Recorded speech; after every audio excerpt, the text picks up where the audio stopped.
안녕하세요. 여러분을 달콤한 지구학의 세계로 초대할 한성원입니다. 반갑습니다. 2022학년도 대학 수학여행시험 지구학2 먼저 총평부터 이렇게 들어갈 건데요.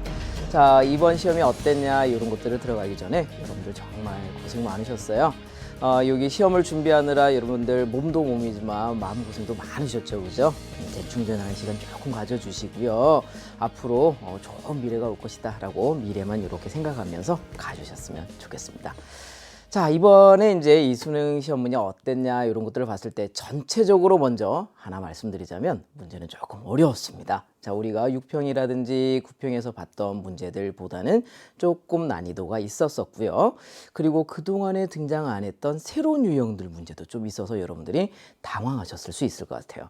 그래서 아마 여러분들의 체감 난이도는 조금 높지 않았을까라는 이런 생각을 해보면서 자, 어떤 문제가 어려웠고 어떤 문제가 새로운 문제였나라는 걸 한번 보도록 하겠습니다. 자, 일단 첫 번째 문제, 자, 선생님 순서대로 이렇게 좀 준비했는데요. 10번 문항이 있었는데 이 10번 문항은 어떤 거냐라고 한다면 전통적으로 어려운 문제가 되겠습니다. 바로 천체 파트의 문제가 되겠고요.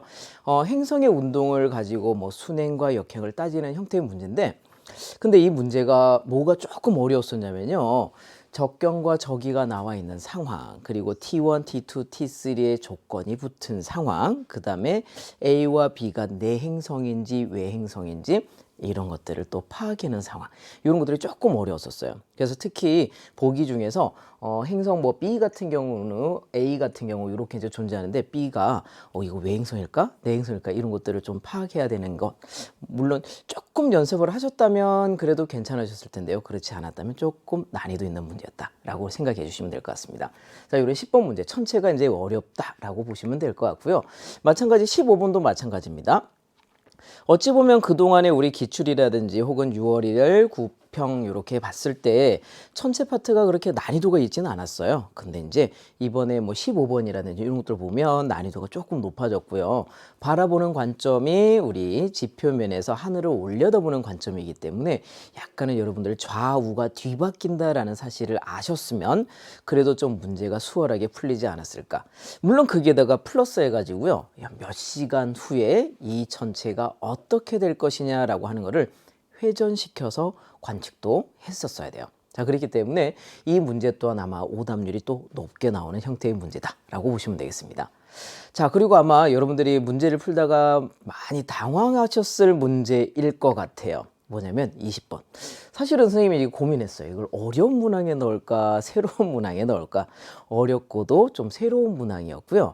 여기서 도대체 지구 자기장의 요소를 표현하기 위해서 필요한 것들을 골라야 되는데 이 세 가지를 하면 잘 표현할 수 있습니다 라고 우리가 책에서 배웁니다. 평각, 복각, 수평자기력 요 세 가지를 가지고 여기 전체 지구 자기장을 잘 표현할 수 있는데, 그러면 요거 말고 다른 종류는 없을까요? 다른 세트는 없을까요? 뭐 A, B, C 없을까요? X, Y, Z 없을까요? 이런 형태의 문제였어요. 그래서 이 문제의 의도를 정확하게 파악하셔야 되고요. 보시면 다 될 것 같아요. 다 될 것 같은데 특히 그 보기 중에 하나는 좌와 우를 구분할 수가 없는 형태로서, 그래서 이제 지구 자기장이 이게 동쪽 아래로 내려가는지 서쪽 아래로 내려가는지 이게 파악이 안 되는 경우가 있었어요.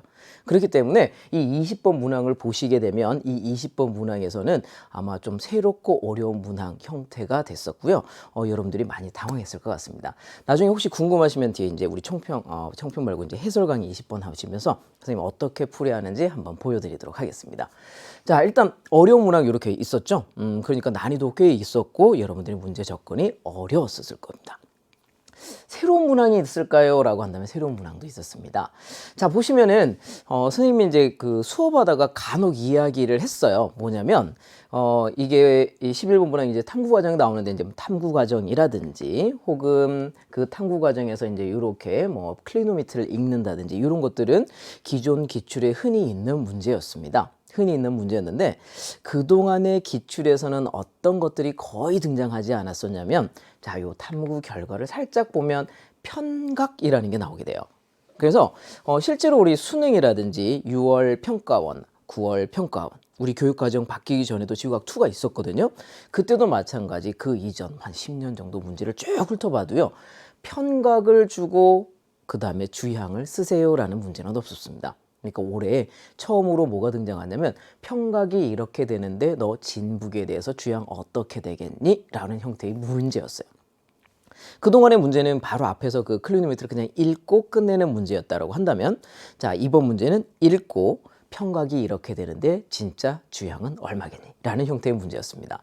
아마 여러분들이 주양이라고 하는 거를 진북, 즉 자북이 아니라 진북에 대해서 측정한다라는 사실을 알고 계셨다면 그래도 이게 무슨 내용이다 라고 얘기하는 거를 충분히 이해하셨을 것 같고요.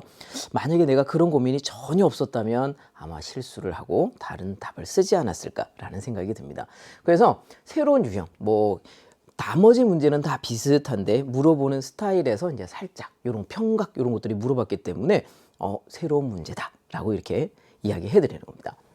자, 그러면 이제 마찬가지로 다음 문제도 실제로 그 전에는 많이 나오는 형태의 그림이고 문제였어요. 이 친구 아마 딱 보면 편서풍 파동 느낌이 딱 드실 거예요. 막 공부하셨으면. 자, 그러면 이렇게 가게 되는데 어디가 발산이고 수렴이고 지상에 고기압이 혹은 저기압이 유도가 됩니다라는 이야기들을 쭉 하게 되는데, 근데 이제 이번에는 조금 다른 게 뭐냐면요. 여기서 이제 풍속의 크기를 유도함에 있어서 동일한 저기압성 경도풍의 풍속을 비교하는데 그 곡률 반지름, 회전을 통해서 풍속이 누가 빠른지 느린지 구분해서 써야 돼요. 그러니까 이게 약간 물리적인 내용을 조금 알고 계셨다면 식을 쓰고 그 다음에 정리를 했을 때 곡률 반경, 즉 회전하는 그 반지름이 크면 풍속이 어떻게 될까? 커질까? 작아질까? 이런 것들을 살짝 생각하면 되는 문제였습니다. 아마 여러분들이 이런 것들을 별로 고민을 안 해보셨기 때문에 누가 빠르지? 이렇게 이제 고민을 많이 하셨을 것 같고요. 마찬가지 이것도 어떻게 푸는지 나중에 우리 해설 강의에서 한번 또 보여드리도록 하겠습니다. 자, 그래서 이제 보시면은 전체적으로 어땠나라고 하면 어려운 문제, 새로운 유형 문제를 이렇게 봤을 때 난이도를 조금 있었다라고 생각하시고요. 혹시 여러분들이 시험 보시고 나서 결과가 생각한 만큼 점수가 나오지 않았습니다 라고 할 수 있는데, 아마 다른 친구들도 다 어려웠을 테니까 너무 걱정하지 마시고요. 여러분들 조금 안심하시고 침착하게 대비해 주시면 좋겠습니다. 자, 그럼 여기까지 수고 많으셨고요. 우리 그 해설 강의에서 뵙도록 하겠습니다.